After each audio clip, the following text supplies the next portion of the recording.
What's going on, everyone? Alright, so today I'll be working on the boosted RSX. As you can see behind me, I'll be working on cleaning up the engine bay. There's quite a few things I want to do, and I'll try to fit it in everything in this video. But here are the couple things I want to do. This is my throttle body bracket here.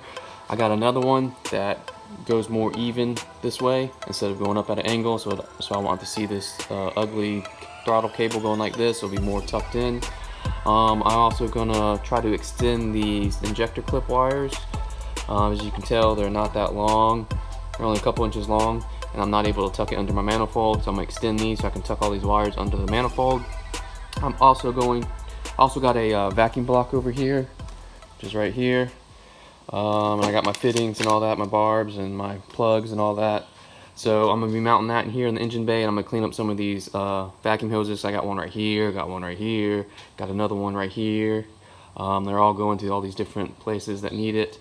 A blow-off valve, everything. So I have a 5-port vacuum block, and I'm basically gonna be using all 5 ports. So I got the fuel pressure regulator I need to run to it. I got the boost gauge inside the car. I got my brake booster, I got my blow-off valve, I got my map sensor, which is under here because I'm not using the stock one. I'm using the GM 3-bar map sensor, which is tucked under here, so I need to do all that. I'm gonna clean all that up, delete a lot of these vacuum hoses, and tuck all the hoses from the vacuum block somewhere around here. So that's what we're doing today. It's quite a bit of things. Like I said, I'm gonna try to fit everything in here or in the video. If not, then I'll make a couple videos on it. But yeah, that's what we're gonna do. I'm also gonna try to tuck this oil feed line to the turbo. I bought a 90-degree AN fitting, so I can run it under the valve cover, come through here, and kind of get it nice and tucked, so I don't have to see that there. So yeah, that's what we're doing today. I'm probably gonna start on the vacuum block first, just because I want to get that out of the way, and then I'm gonna try to do my injectors here. So yeah, let's get to it. So I've been looking at places to put the vacuum block because I want it kind of tucked out the way because I don't want to be able to see this.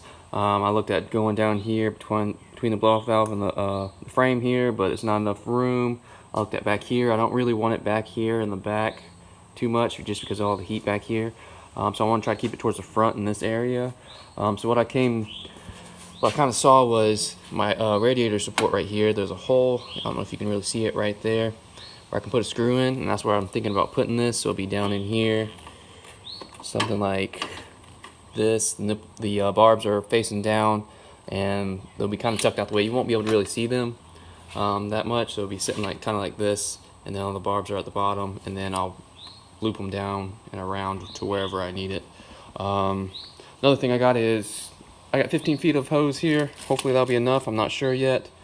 I'll be able to use a couple of existing hoses already, so I won't have to hopefully use all that. But yeah, so I got a couple hoses I can reuse. So yeah, I'm gonna get to fitting this down here on my T-bracket and just see how it looks. But before I do that, I'm going to go ahead and put all my barbs in and put the plugs where I need to put the plugs at, and then I'll mount this. So yeah, let's get to it. Alright, I'm going to be using Teflon tape on all my fittings here, just so I can get that nice seal.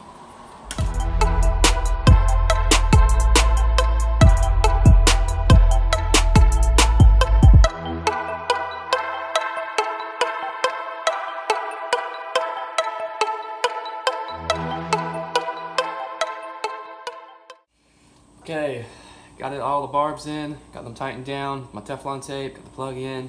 So now I'm going to try to put it in. I did take the radiator support bracket here, the T support. I took it loose, so it's loose there. Give me a little bit more wiggle room to get this bolt in. So yeah, let me do that.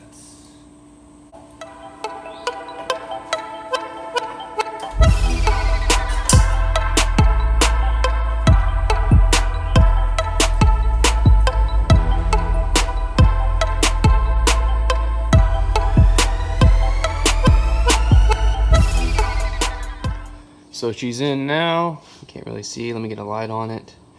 She's right there. See that barb at the end? So she's in. That's what she's going to look like. So she's pretty tucked away. When you first walk up on her, you won't be able to see it unless you're looking really hard for it. Right down in there. I made sure I have enough clearance with my fans. Even I know the fans have shrouds on them, so it shouldn't hit, but I put a couple washers between it, so it gave me a little bit more space between the shroud and the actual block there. So nothing should hit there, which is good. So now what I'm going to do is get my lines ran to the block, and then from the block where I need them across the car. The easiest way for me to do this is probably going to be, once I get to this point where I need to attach it to the block, it's probably go up underneath the car and put all my hoses to the barbs. Probably gonna do that underneath the car. It'll be a little bit easier. So yeah, next step is to get all my lines where I need them, and then hook them to the block. So I was doing a little brainstorming before I started disconnecting these lines. I'm trying to picture where I want these hoses to run before I actually take them apart. So right now my fuel pressure regulator, you can see, is teed off. Right here's a T right there. So that's going to my vacuum source, the tip of the T, and the other T is going to the boost controller. So those two are teed together. So I'm gonna run that around here, come under here. This is my brake booster line right here. I'm gonna try to get that tucked under more, go under the mount here, going under near the transmission, and then up to the block. So that'll take care of my fuel pressure regulator, my boost gauge, and also my brake booster here. The blow off valve's gonna be really easy. I'll probably just run it up along here, under here, go back down, instead of having it sitting right here, because right now it's teed off on the brake booster. So I'm gonna go under there and put it to the block. My map sensor, like I said, is under the intake here. So what I'm gonna do is take the I can't remember where is that. Okay, that's right here, So this is the map sensor. So that's where I have it tapped into. So what I'm gonna do is take that off there, get a new hose, run it to the block, and this is gonna be my new vacuum source. So I'm gonna take that, loop it right under here, going in and around, so I won't see it right here on top of the alternator. So it'll be going there. So this will be my new vacuum source, and then everything else will be tied to the vacuum block. So that's what I was thinking about. So that's what I'm gonna do. So I just wanted to let y'all know that that's what I'm doing before I actually do it. So yeah, so let me get to work now.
So here's what I got so far.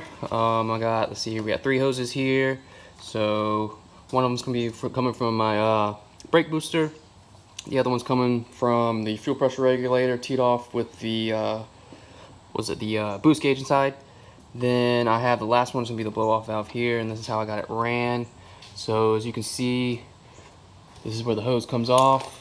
Fuel pressure regulator runs along the firewall in the back, tucked away so it's not close to the manifold here. You can't really see in the dark here, but there's a T right here. You can see this hose here. It's going up around my brake reservoir, and then it's coming back down along with the brake booster. Both of them are coming around here, going right under here, under my piping, and they're going to sit a lot lower than this. They're sitting really high, but they're going to sit low so you can't see them. Something like that. Tucked out the way, so when you look from up above, you can't really see those. And that's coming up around to the vacuum block here. And then my blow-off valve is going to be like this, going up under the radiator support here, going down, and then up to the block. So yeah, that's what I got so far. I still got to do my map sensor. Map sensor under the manifold, like I said, I just got to jack the car up, get up under there, take the vacuum hose off, which is this one here. And what I'm going to do is just take the vacuum hose off here and not even move this, and just loop it right here to the vacuum block. And then put another short loop from the vacuum block to the the map sensor. So yeah, that's all I got left is this.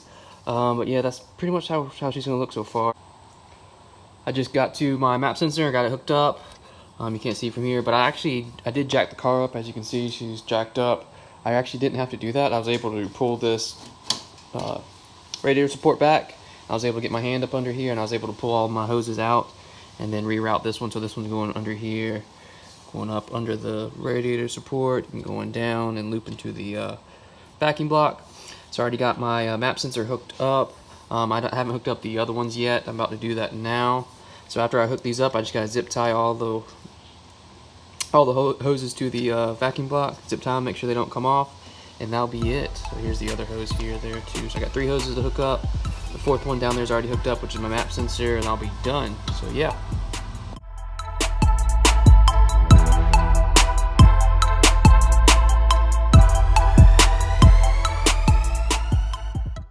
Alright, so everything's buttoned up. Got my zip ties on my vacuum blocks where the barbs are at and the hose are going to. So all that's done. So pretty much all my vacuuming is pretty much done. I do need to get a cap for this, or else that'll cause me a boost leak here. And I'm put a worm gear on here so that cap doesn't come off. So I think that's the only one. I already put a cap on the back one here with the zip tie. So I don't have a cap for this size here. So I'm gonna have to run to the parts store to get that. But yeah, that's pretty much it. I didn't mess with my wastegate vacuum tubing or vacuum hoses because they're good where they're at. Also, I didn't want to tap into the vacuum block here for my wastegate because this wastegate only sees positive pressure and that's what it likes. Negative pressure can damage a wastegate, so that's why I got it tapped off the turbo here, and that's the only one it's tapped to. So I left this alone because that's good. But everything else I tapped to the vacuum block because it can see positive and negative, no problem. So yeah, that's basically it. That's how she looks. So yeah, slowly getting there, slowly cleaning up the bay. Alright guys, I'm ending the video here. Be sure to subscribe if you haven't already. Give me that thumbs up if you enjoyed this video. And yeah, stay tuned for the next video where I finish up doing the rest of the stuff to my engine bay. I'll see you guys next time.